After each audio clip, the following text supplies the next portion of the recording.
Okay, so first up for the preparation for the pork ribs, as you can see here, we've got the baby backs, and these can be identified because you've got the curves, as you can see here in the rib.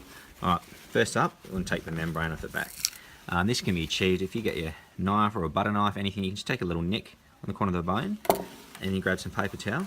This is to aid to the grip, and then just pull up from one end to the other. It's just that simple.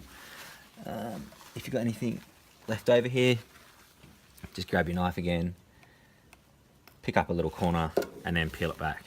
Nice and easy. Okay, so now that we've got the membrane off, now we want to look at the trimming side of the house. So with this one here, we're going to take any of this hard sort of fat that's not going to aid anything to the cook. So we're just going to trim all that off.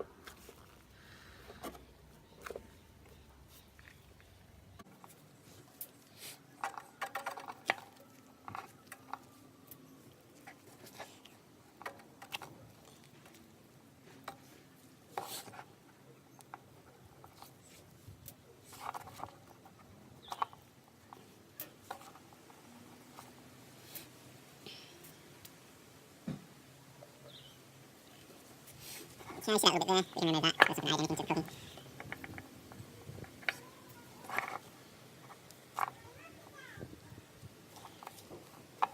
Okay, let's have a look here. It's not too bad. Make sure there's no loose bits on this bone side. Yeah, we've got most of that cut off. Leave a little bit off, that should render down. And it might just ensure all the hard lumps are gone.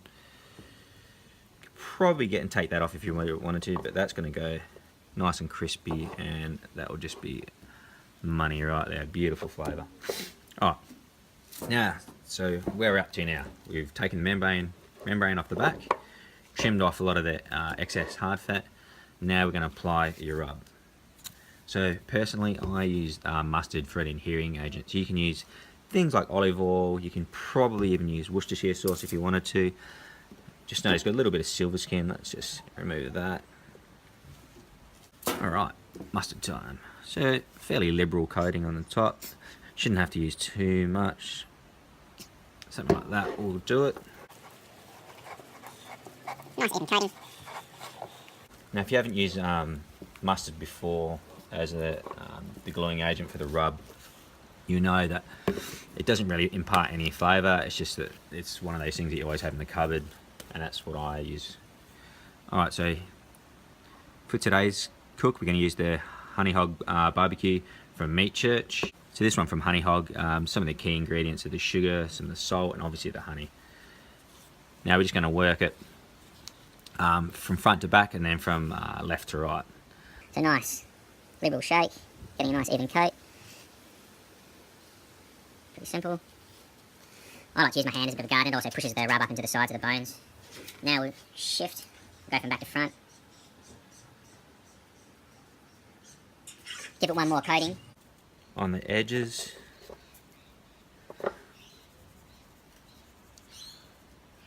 One final dusting. The thing you want to ensure here is you've got a nice even coat, so you've got even colour and even distribution of flavour. Alright, little pat, good to go. Alright, let's flip her over. Exact same thing as previously. We just want to trim off some of that hard fat. That's going to give nothing to the cook. Let's get rid of all that.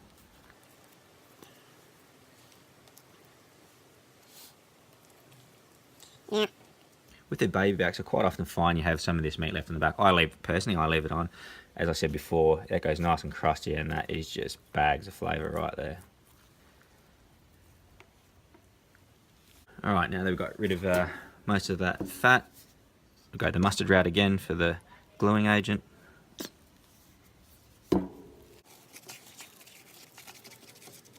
Nice even coat, including the sides.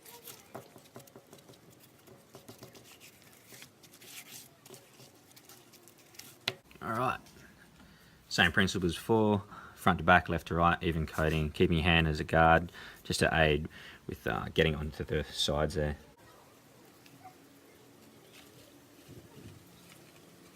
Go to the switch. Just ensuring that I pull the rub in the middle of the ribs there.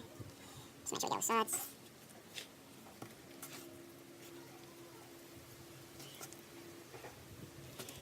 Right, final pat down, flip her back over, see how we're looking.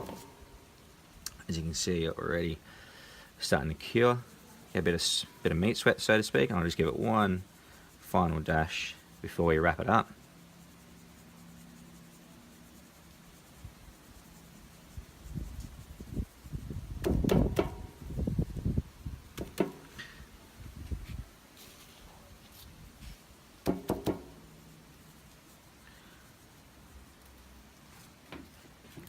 And that should about do it. Now, it's preferable, I usually have this in the fridge for about 24 hours, and that aids for a bit of the flavour penetration and for it to dry brine overnight. And then it will be onto the smoker tomorrow.